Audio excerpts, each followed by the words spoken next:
Do you may recall during the last video, I welded in a new transmission tunnel as well as bolting in a transmission cover. This is how we left the interior on this 12-valve Cummins swapped Explorer project. I just filled the giant hole in the floor with some sheet metal so that I have a transmission tunnel now. This part's removable, that part's welded in, and now I've got bare sheet metal on the floor. I need to decide the best way to cover up that bare sheet metal. Do I just spray paint it and then throw the carpet back on? That's what I originally thought I was gonna do. Or do I actually just pull all the carpet out and then bed liner it? However, that carpet is disgusting. If I were to leave the carpet in, then it would be a lot nicer on the freeway. It would have more sound deadening, it would be more comfortable. Vehicles with carpet are just a lot more comfortable. However, it's also not as good for hooning. As an example, I was reminded of my last Explorer, and when I got it stuck in a mud pit that I couldn't get it out of, and me and my two friends getting covered in mud and trying to get that thing out of there, I had the carpet on that thing caked with an inch-thick layer of mud just from trying to get this thing out. I've basically destroyed the interior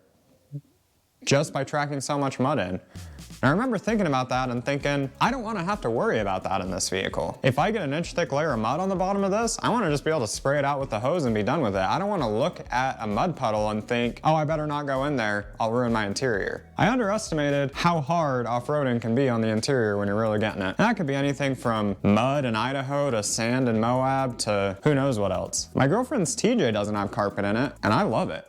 It's really noisy. It doesn't do anything for sound deadening. It doesn't stay as warm during the winter, but I'm not worried about ruining the carpet with anything we do in it. We can throw mountain bikes in the back and who cares? We'll just spray it out when we're done. Even if the mountain bikes are covered in mud, we can throw our dog in the back of it, even if it's been rolling around in the dirt and the mud and tracking sand and everything. It's really nice to not have to worry about that and to literally just grab a hose and spray it out when it's done. So I decided that I've already got a freaking Cummins in this thing. It's gonna be noisy, it's gonna be rattly, it's not gonna be comfortable. Let's go all out on the off-road ability on this thing, and maybe I'll be cursing this decision when I'm driving this thing around town, but I definitely won't be cursing this decision when I'm off-road. First things first, I'm gonna get the nasty carpet out of this thing.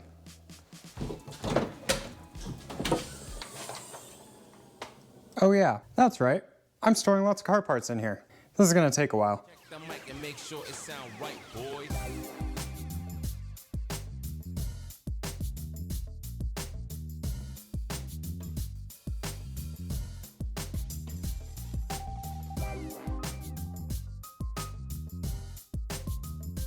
I think it actually looks really good without carpet in it. It looks rugged. Took that carpet out and it makes me think I'm making the right decision. With the carpet out, the next thing I need to do is fit the shift boot for the shifter and fit the shift boot for the transfer case. If I'm gonna be cutting on this transmission tunnel, I need to do it before I paint it. So let's do that.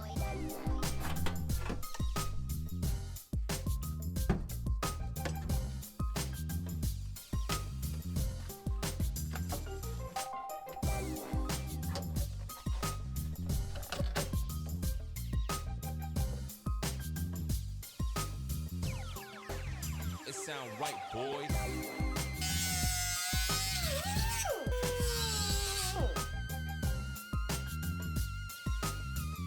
All right, next thing's next. We got some machine screws holding in the transmission shifter. Now I need to find a way to bolt the transfer case shifter up to this thing. So I'm gonna fabricate some garbage to make this work.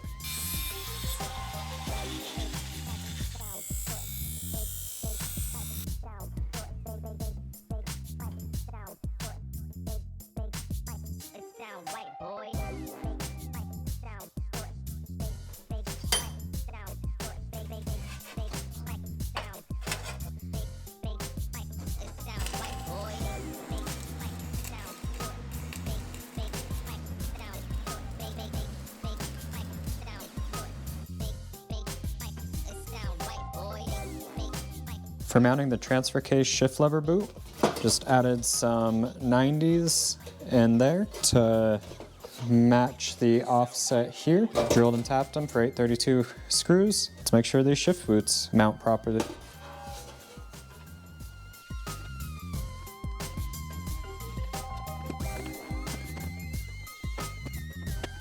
All right, that shift boot's mounted. You can see that's what it looks like on the inside. Transmission shift boot just gets clamped, and then I made these little 90-degree pieces to mount the transfer case shift boot. All right, there's the transmission cover with the shift boots on. I got the shift boot for the transfer case backwards. I'll have to fix that later. The other thing that I'll have to do is this almost runs into the dash, and also these kind of run into each other at a certain point. That'll be easy to fix. I'll either cut this down to make it a lot shorter, or I'll just heat it up and bend it. I'll figure that out once I get the seat back in it, because then I can make sure where I actually want all this. But other than that, that's what it's gonna look like in here. The next step is to pull this back off, pull these off, and paint it. Let's paint this. And let's prep the floor for painting as well. For painting this, the first thing I need to do is I actually need to paint the underside of this. I live in Idaho, so if I leave the bottom of this raw metal, 100% it's gonna rust through. Snow, ice, salt, all that crap, it'll ruin this. So I need to paint the bottom of this. Now you can see that's gonna be a little tricky. How am I gonna get in there to paint the bottom of this? Well, I did put a little bit of forethought into the way that I did this. For example, I haven't hooked up the brake or the throttle yet. I haven't even bolted this body onto here all the way yet. And it's not just because I'm being lazy. Okay, maybe it's partially because I'm being lazy. It's because I knew I'd have to lift this body up one last time. What I'm gonna do is I'm gonna lift the body up enough just so that I can get underneath it and spray it. I'll make sure to block it up so there's no risk of it falling on me and pinching my arm or something. And we're gonna paint the underside of this. If you haven't seen me pick this body up with a cherry picker before, I've had to do it a few times now. It works all right.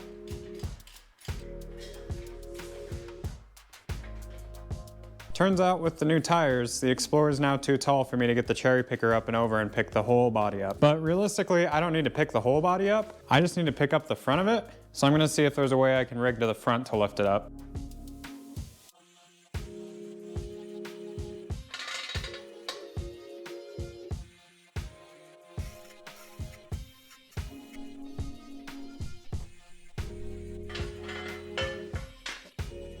The body's landed on the frame for the last time finally. Time to permanently bolt it up. These are the original bolts that I had on it. They're a little bit rusty, they're not terrible, but I opted to replace them anyways. Got some short bolts where I need short bolts, and got some real long bolts where I needed long bolts.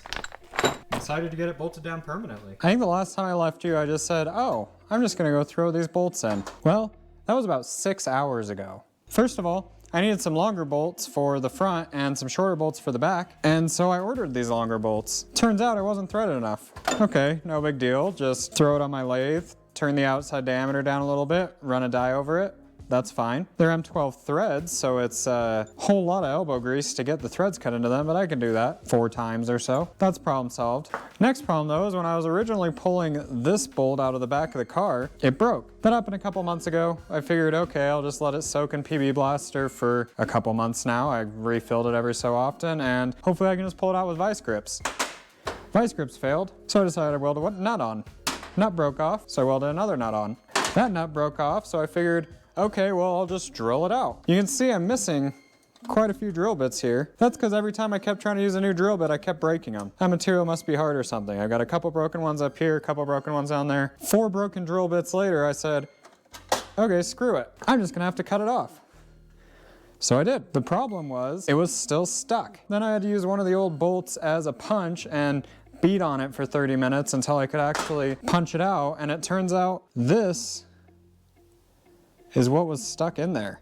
There was no way in hell I was ever going to twist that out by putting a nut on the end of it or anything else. Look at that, there's no threads left. This is what Idaho does to bolts sometimes. And it's crazy because this was the only one I couldn't get out. All the other ones came out fine. You can see this is actually in like 3 pieces now because I had to cut and bang and cut and bang and cut and bang, but a few bolts that were the wrong size, a few spacers I had to make on my lathe, a bunch of random other crap, and removing a stuck bolt. And that's a whole day gone. That's how these projects tend to go, but hopefully now there's nothing else stopping me from bolting the body back on like I said I was gonna do 6 hours ago. I'll be back out again tomorrow. Hopefully I can start spraying some primer down, and then we can finally get to the payoff of this video, which was going to be getting the bed liner down. If you've ever worked on a project like this, you already know. Sometimes that's just how it goes. It does no good to try and make plans saying, oh, it's only gonna take 10 minutes to throw these bolts in, because sometimes your project vehicle has other plans for you, and 6 hours later, you're still working on the same stupid thing. The most frustrating thing about it is feeling like you're not making any progress, but it's important to keep in mind the small milestones along the way. Last night, after I felt like I had spent all day fighting with a few stupid bolts, and that took me all day, and the only thing I got done was putting a few bolts in the chassis, went inside and was complaining about it to my girlfriend, and her response was to remind me that, well, the other thing I got done yesterday was I painted the under chassis on this, and I thought that that was going to be where I painted the butt. and it wasn't. I was able to get it jacked up, I was able to paint the undercarriage, and it only took me like 30 minutes. So even though I might have lost 6 hours to some bolts, I probably gained a few hours with painting the undercarriage, and that crappy job's done. Now I just have to paint the top, and that's gonna be an easier job. So it's important to keep in mind the small milestones. Like, for example, this body is permanently on this chassis now. That's pretty exciting. This body doesn't have to come off again. I know I've said it before, but it's really starting to look like a complete vehicle now. So let's get back to work. Keep in mind the little milestones, and I still want to get the bed liner on the floor of this thing before this video ends. So let's get back to work. So to get this bed liner on, there's a couple things I need to do. The first thing I need to do is obviously clean the floor, but the second thing is there's all this sound deadening material that's on the floor. And I've debated whether or not I should leave it or not, but the problem is a lot of it just flakes off like this. And I really don't want it to flake off after I've bed lined it and everything. So I'm gonna spend some time with a scraper and see how hard it is to get all this stuff off. Once I get it off, I need to actually lay a primer down before I lay the bed liner down. So it's gonna be scrape the floor, clean the floor, lay primer, lay the bed liner.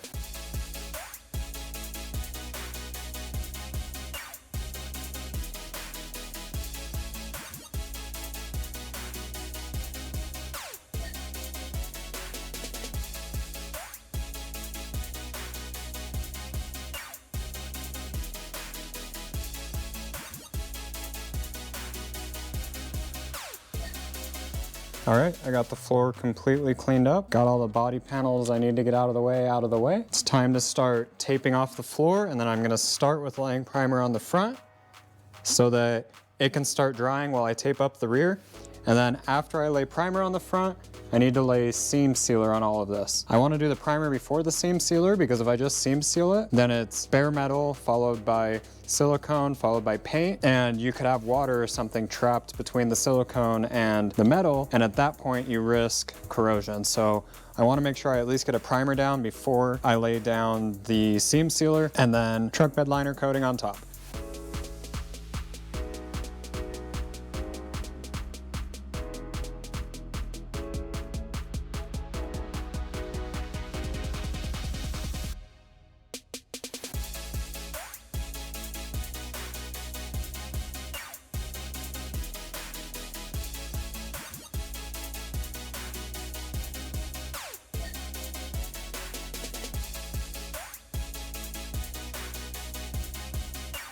"24 hours later, and this is looking pretty good. Except, it's still not dry, there's still wet spots. I guess that's what I get for the day the weather turns freezing, deciding that I need to do this. That kind of sucks. Guess I'm gonna have to give it another day to dry before I start putting the bed liner on."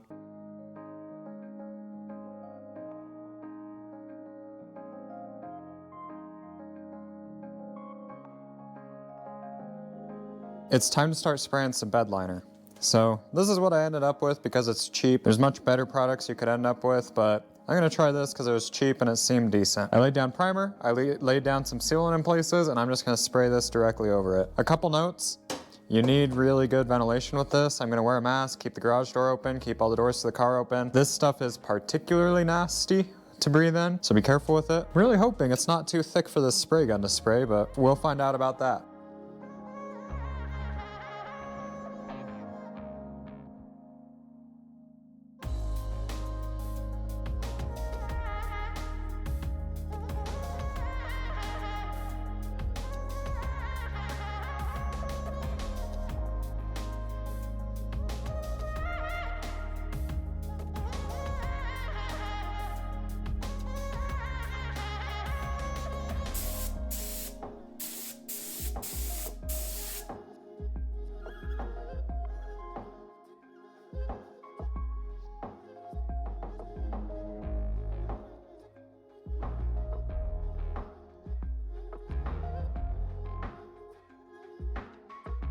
A quick lesson learned on this stuff: if you see chunks like that sitting in it, those will clog up your paint gun, and then it takes forever to clean it out while you're painting.